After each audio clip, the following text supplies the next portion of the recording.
बिस्मिल्लाहिर्रहमानिर्रहीम, अस्सलाम वालेकुम। Welcome back to my YouTube channel mathematic for fun. जैसा कि आप तमाम जानते हैं कि आज हम हिली एरिया का साइंस का पेपर क्लास 7 का आप लोग के साथ शेयर करेंगे। सबसे पहले हम सेक्शन ए पर आ जाते हैं। सेक्शन ए हमारे पास क्या है, एमसीक्यू, जो कि 18 मार्क्स के हैं। फर्स्ट हमारे पास है respiration take place in the absence of, option A के साथ हम जाएंगे। नेक्स्ट हम आ जाते हैं, when the lungs are inflected they are able to hold. जाहिर सी बात है, जब हमारे जो लंग्स होते हैं वो फूल जाते हैं तो उनमें जो एयर की जो एबिलिटी होती है वो कम हो जाती है। इसमें से जो करेक्ट ऑप्शन है, आपने अपनी बुक खोलनी है, बुक में देखना है कि आपके पास जो गिवन है 5 है, 3 है या 2 है या 1 लीटर ऑफ एयर, जो भी आपके पास बुक में गिवन है आपने उस ऑप्शन के साथ जाना है, वरना अपनी टीचर से पूछ लें, ठीक है। नेक्स्ट हम आ जाते हैं मीसेस यानी खसरा। खसरा क्या होता है? ये एक बीमारी है जिसमें, और ये हमारा एक वायरल इन्फेक्शन है जो कि एक इंसान से दूसरे इंसान को बड़ा जल्दी लग सकता है। इसलिए खसरा वाले जो पेशेंट होते हैं उनको अस्पताल में या घरों में एक अलहदा रूम में साइड पर रखा जाता है ताकि उनकी वजह से बाकियों को ये ना लग सके। ये जो खसरा होता है, जब कोई एक इंसान है जिसको खसरा होता है, उसकी सांस लेने से, खांसने से या छींकने की वजह से ये दूसरों को लग सकता है। ये ज़्यादातर बच्चों में ही ये पाई जाती है, खसरा की बीमारी। नेक्स्ट हम आ जाते हैं, the lymphatic system is a part of human. ये क्या होता है? हमारा पार्ट होता है हमारी इम्यून सिस्टम का, यानी जिसकी वजह से हमारी बॉडी का जो इन्फ्लूड लेवल है वो बैलेंस रहता है, और साथ में और ये हमें डिफेट करता है, यानी हमें बीमारियों से बचने में भी हमारी मदद करता है। इसलिए हम चलेंगे यहाँ पर इम्यून सिस्टम के साथ। नेक्स्ट 5 पर आ जाए, the valency is based on a number of. जाहिर सी बात है, वैलेंसी में क्या होते हैं? वैलेंसी में नंबर्स ऑफ हमारे पास आ जाते हैं इलेक्ट्रॉन्स। नेगेटिव आइंस, जो नेगेटिव आइंस होते हैं वो क्या होते हैं? An atom has a gained in electron, ठीक होता है, यहाँ पर इलेक्ट्रॉन गेन कर रहे होते हैं, इस वजह से हम यहाँ पर ऑप्शन बी के साथ चले जाएंगे। The solubility curve show, solubility curve हमें क्या शो करता है? सॉल्युबिलिटी कर्व शो करता है relationship between the temperature and the solubility substance at a different temperature. So इस वजह से हम जाएंगे ऑप्शन ए के साथ। नेक्स्ट हम आ जाते हैं 8 पर, during the formation of a solution. जब हम कोई सोल्यूशन फॉर्म बना रहे हैं, temperature affect the bond holding the solute molecules together by. So इसमें जो हमारे पास जो ऑप्शंस हैं इनके बारे में श्योर नहीं हूँ मैं। जिन ऑप्शंस के बारे में 100% श्योर थी मैंने आपको सिर्फ और सिर्फ वही बता दी हैं, ठीक है। जिसमें ऑप्शन ए है वीकर दैम, बी है strengthening them, destroying the solute completely, having no effect to all. अब हम चलते हैं अपने नेक्स्ट एमसीक्यूज की तरफ। नेक्स्ट हमारे पास 9 एमसीक्यूज हमारे पास आ चुका है, जिसमें हमसे कहा रहा है इन एसआई यानी सिस्टम इंटरनेशनल जो यूनिट ऑफ स्पीड हमारे पास क्या होता है, वो हमारे पास होता है metre per second. Option A के साथ हम जाएंगे। नेक्स्ट हमारे पास आ जाता है distance time graph show. Distance and time graph हमारे पास क्या शो कर रहा है? सो यहाँ पर है फर्स्ट ऑप्शन हमारे पास है change in distance during a journey travel. B हमारे पास है चेंज इन स्पीड, जैसे ही स्पीड चेंज होगी ड्यूरिंग अ डिस्टेंस ट्रेवल तो डिस्टेंस क्या हो जाएगा? वो ट्रेवल हो जाएगा। Change in speed during a journey, speed की अंदर चेंज आएगी जैसे ही हमारे जर्नी टाइम होगा। Change in time over a distance travel, तो जो आपको बुक के ऊपर ग्राफ में जो ऑप्शन आपको सूट करे आप उसी ऑप्शन को ले लें। इन नंबर 11 पर आ जाते हैं, in term of sound the distance between two consecutive compressive और two consecutive rarefaction is known as. जाहिर सी बात है, यहाँ पर क्या है? कंसेक्यूटिव इम्प्रेशन, और यहाँ पर हमारे पास रेयर फ्रैक्शन है, तो इसका जो ऑप्शन है वो हमारे पास आ जाएगा वेवलेंथ। क्योंकि साउंड के बारे में यहाँ पर बात हो रही, तो साउंड हम किस में करेंगे? वेवलेंथ में।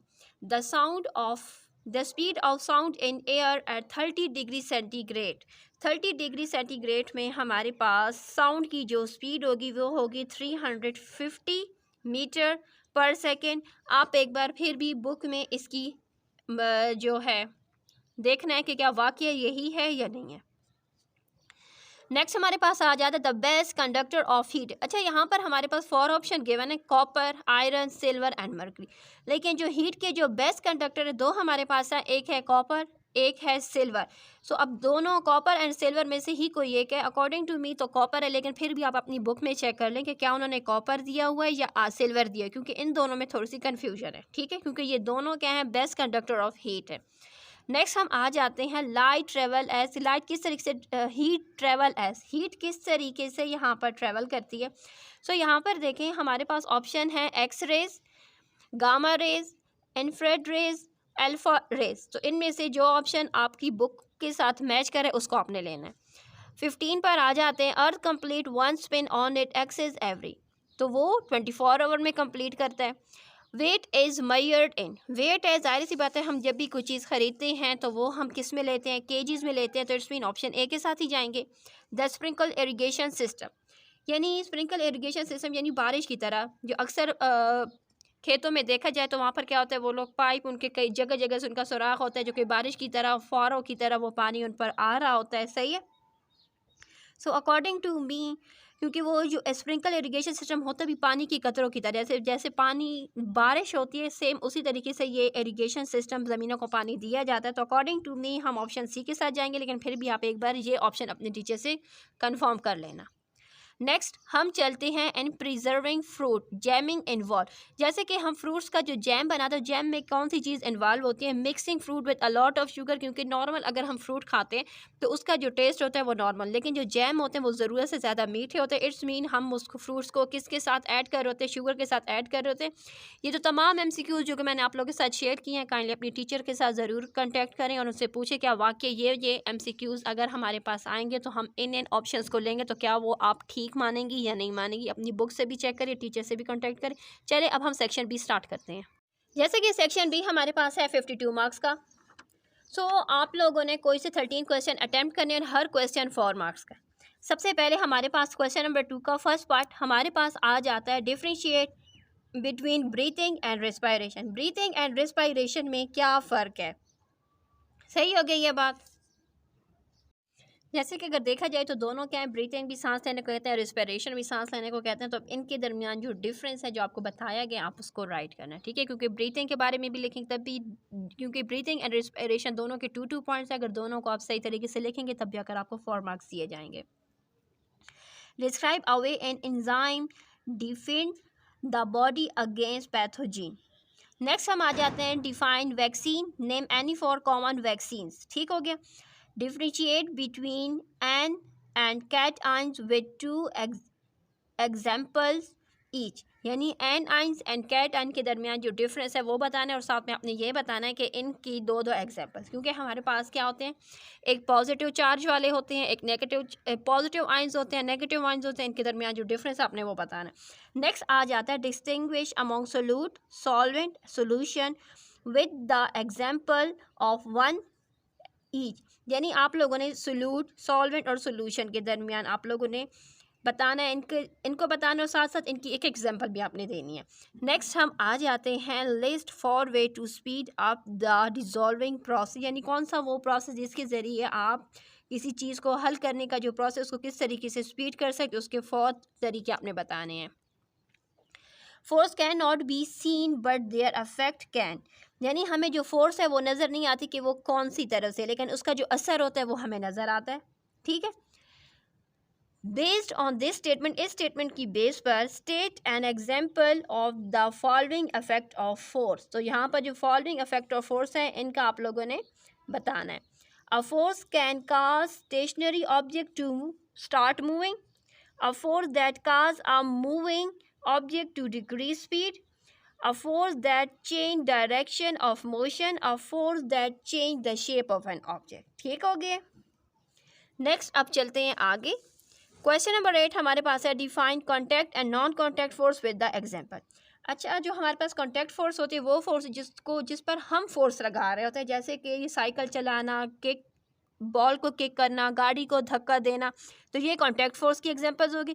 नॉन कॉन्टैक्ट फोर्स से मुराद वो होता है जो खुद ब खुद जो अमल, जैसे दरख्तों से फलों का गिरना, बारिश का बरसना, और बहुत सारी ऐसी चीज़ें जो हैं वो हमारे पास क्या आती है जिन पर हम फोर्स नहीं लगाते, जो कि खुद फोर्स लगा रही होती हैं। ठीक है, यानी आसान से कॉन्टैक्ट फोर्स वो होते हैं जिन पर हम फोर्स लगाते हैं, जैसे साइकिल लेना, साइकिल चलाना, खेलना, बॉल को किक करना, गाड़ी को धक्का देना, ये हमारा कॉन्टैक्ट फोर्स है, यानी हम उसके साथ राब्ते में। नॉन कॉन्टैक्ट जिसके साथ हम राब्ते में नहीं हैं, जैसे दरख्तों से फलों का गिरना, पत्तों का गिरना, बारिश का बरसना, ये नॉन कॉन्टैक्ट फोर्स हैं। ठीक है। Distinguish between a mechanical and electromagnetic waves, हमने इन दोनों के दरमियान जो फ़र्क है वो बताना है। A wave travel along a string with a wave speed of 200 metre per second, the frequency of the wave is, जो हमारे पास फ्रीक्वेंसी है वेव की वो क्या है हमारे पास 50 हर्ट्ज HZ है। Calculate the wave length of the wave, हमने वेव लेंथ की जो वेव है उसको कैलकुलेट करना है। नेक्स्ट हम आ जाते हैं कैलकुलेट द फॉलोइंग टेम्परेचर, हमने यहाँ पर टेम्परेचर को कैलकुलेट करना है, यानी हमारे पास यहाँ पर है 30 डिग्री सेंटीग्रेड को हम लोगों ने फ़ॉरेन हीट में, 60 फ़ॉरेन हीट को केल्सिस में, 90 डिग्री सेंटीग्रेड को केल्विन में, 273 फ़ॉरेन हीट को केल्विन में कन्वर्ट करना है। ये जो प्रोसेस है आपकी टीचर ने बताएगा, आपने उस स्टेप के ज़रिए फार्मूले के ज़रिए उसको करना है। Define conduction and relate it to the kinetic theory, ठीक है। नेक्स्ट आ जाते हैं 13 पर, an evaporating robot of mass 10 kg is built on the earth at a place where the gravity is, यानी हमारे पास एक रोबोट है जिसका मास 10 kg था ज़मीन पर, लेकिन ये उस जगह पर था जहाँ पर हमारे पास ग्रेविटी 9.8 न्यूटन पर kg, जो कि नॉर्मल ग्रेविटी की जो वैल्यू है वो हमारे पास यही है। It was sent to a Mars, इसको मार्स भेजा गया, वहाँ पर जो ग्रेविटी थी वो क्या थी 3.7 kg पर kg। सो इट्स मीन ज़मीन पर जो ग्रेविटी थी वो ज़्यादा है, मार्स पर जो ग्रेविटी है वो कम है। तो उसके अकॉर्डिंग हमसे पूछा जा रहा है what does the robot weight, तो रोबोट का वेट अर्थ पर कितना होगा एंड मार्स पर कितना होगा। जाहिर सी बात है अर्थ पर जब ग्रेविटी ज़्यादा है तो उसका वेट ज़्यादा होगा, एंड जो मार्स पर उसका जो वेट होगा, जब ग्रेविटी कम है, ज़मीन की कशिश कम है, तो उसका वेट भी कम होगा। अब हम चलते हैं आगे 14 पर, imagine you live an arctic region, describe what life would be like, तो किस किस्म की ज़िंदगी वहाँ पर होगी गर्मियों में और सर्दियों में, समर एंड विंटर में जो लाइफ होगी वो किस तरीके, उसको आपने बताना है। Compare a mass of an object with the weight of an object with the help of an example, यानी आप लोगों ने कंपेयर करना है mass of an object with the weight of an object, यानी मास एंड वेट को compare करना है विद द एग्जाम्पल, उनकी एग्जाम्पल के साथ। नेक्स्ट आ जाता है 16 में हमसे कहा जा रहा है state for method use for preserving food, preservation of food, यानी फूड को महफूज रखने के जो 4 तरीक़ेकार है वो आप लोगों ने यहाँ पर राइट करने हैं। अब आ जाती है बारी सेक्शन सी की। सेक्शन सी हमारे पास 30 मार्क्स का है, टोटल आप लोगों ने 3 क्वेश्चन करने हैं और तीनों क्वेश्चन 10-10 मार्क्स कंटेन करेंगे। हम आ जाते हैं यहाँ पर, हमारे पास क्वेश्चन नंबर 3 है, the solubility of a sugar, यानी हमारे पास जो शुगर है वो हमारे पास 175 ग्राम है, वाटर हमारे पास कितना है 100 ग्राम है, एंड जो टेम्परेचर हमारे पास गिवन है वो है 20 डिग्री सेंटीग्रेड, यानी चीनी को 100 ग्राम पानी के अंदर 175 ग्राम चीनी को गलाया गया। जो टेम्परेचर जिस टाइम पर ये चीनी पानी के अंदर हल हो रही थी, गल रही थी, तो उस टाइम जो टेम्परेचर था वो था हमारे पास 20 डिग्री सेंटीग्रेड। अब इस स्टेटमेंट के अकॉर्डिंग हमसे क्वेश्चन किए जा रहे हैं what does this statement mean, इस स्टेटमेंट का क्या मतलब है। जाहिर सी बात है इस स्टेटमेंट का मतलब ये है कि जब रूम टेम्परेचर 20 था तो तब उस टेम्परेचर पर, रूम टेम्परेचर 20 डिग्री सेंटीग्रेड पर 100 ग्राम पानी के अंदर 175 ग्राम चीनी हल की गई थी, ठीक है। अब इसका नेक्स्ट पार्ट हमारे पास, suggest how the solubility of a sugar might change if the temperature of the water rise to 90 degree centigrade. जब टेम्परेचर हमारे पास ज़्यादा होगा इट्स मीन कि उसकी जो सॉलिबिलिटी होगी वो भी चेंज होगी। जाहिर सी बात है जब टेम्परेचर ज़्यादा होता है तो उतनी ज़्यादा टेम्परेचर पर चीज़ क्या होती है, जल्दी मिक्स हो जाती है।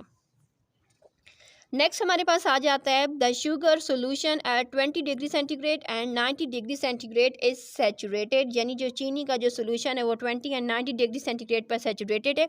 एक्सप्लेन व्हाट दिस मीन, तो इसका मतलब क्या है, हमने ये राइट करना है। नेक्स्ट हमारे पास आ जाता है part number 4 of question number 3, हमारे पास है if more sugar was added to the solution at 90 degree, अगर 90 डिग्री सेंटीग्रेड पर हम ज़्यादा चीनी डालेंगे the solution will be saturated, तो वो सोल्यूशन हमारे पास क्या हो जाएगा, सुपर सैचुरेटेड सोल्यूशन बन जाएगा।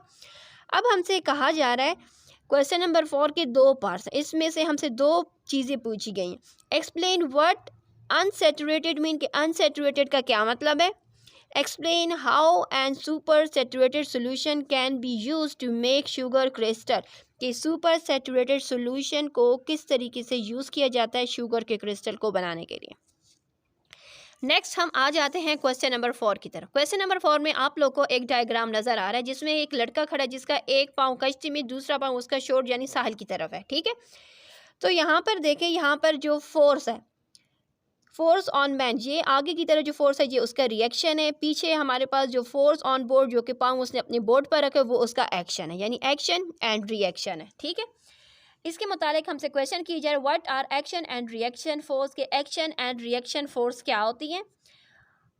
नेक्स्ट हमसे ये पूछा जा रहा है describe what will happen to the boat when a person step off from it, also explain why this happen, कि अगर ये आदमी अपना पाँव हटा देता है बोट से तो क्या होगा और क्यों होगा। जाहिर सी बात है जब वो अपना पाँव हटा देगा तो वो क्या हो जाएगा, अनबैलेंस हो जाएगा, जब वो अनबैलेंस हो जाएगा तो वो क्या हो जाएगा, गिर जाएगा। नेक्स्ट हमारे पास आ जाता suggest how the action force show in the diagram would change if the boat will tied to the shoe of the rope। Next हम आ जाते हैं क्वेश्चन नंबर 5 के, जहाँ पर हमारे पास दो पार्ट्स हैं, जिसमें से फर्स्ट पार्ट में हमसे कहा जा रहा है describe how sound wave travel when a drummer in a band hit his drum with the help of diagram. आप लोगों ने डायग्राम के जरिए भी इसको बताना है। Explain how a dog barks produce a bark, कुत्ता किस तरीके से भौंकता है। ठीक हो गया। नेक्स्ट हम आ जाते हैं क्वेश्चन नंबर 6 की तरफ। क्वेश्चन नंबर 6 हमारे पास है the diagram show the kinetic theory model and a evaporating liquid. यहाँ पर हमारे पास क्या हो रहा है, एक डायग्राम में काइनेटिक थ्योरी मॉडल है जिसके जरिए लिक्विड क्या हो रहा है, इवेपोरेट हो रहा है, बुखारात में तब्दील हो रहा है। Describe what happen, what is happening, आपने ये बताना है कि ये किस तरीके से ये हो रहा है, क्यों ये इवेपोरेट हो रहा है। What is needed to make this happen, कि ये किस चीज़ की नीड थी जिसकी वजह से ये हो रहा है। Suggest where this energy might come from, कि यहाँ से एनर्जी किस तरीके से यहाँ पर आई है जिसकी वजह से ये प्रोसेस हो रहा है। Give an example of where evaporation take place in home, आप लोगों ने एक एग्जाम्पल देनी कि आपके घर में किस तरीके से इवेपोरेशन टेक प्लेस लेती है। लास्ट क्वेश्चन हमारे पास है क्वेश्चन नंबर 7। क्वेश्चन नंबर 7 के भी हमारे पास यहाँ पर 2 पार्ट्स हैं। फर्स्ट पार्ट हमारे पास है explain the tide and caused by a gravitational pull of the moon. Next हम आ जाते हैं illustrate and explain spring tide. ठीक हो गया। इसके साथ हमारा जो साइंस का पेपर था क्लास 7 का कंप्लीट हो चुका। काइंडली कम रिमेनिंग पेपर्स की वीडियोज़ 1 बाय 1 अपलोड करके आप तक आती रहेंगी। अल्लाह हाफिज़।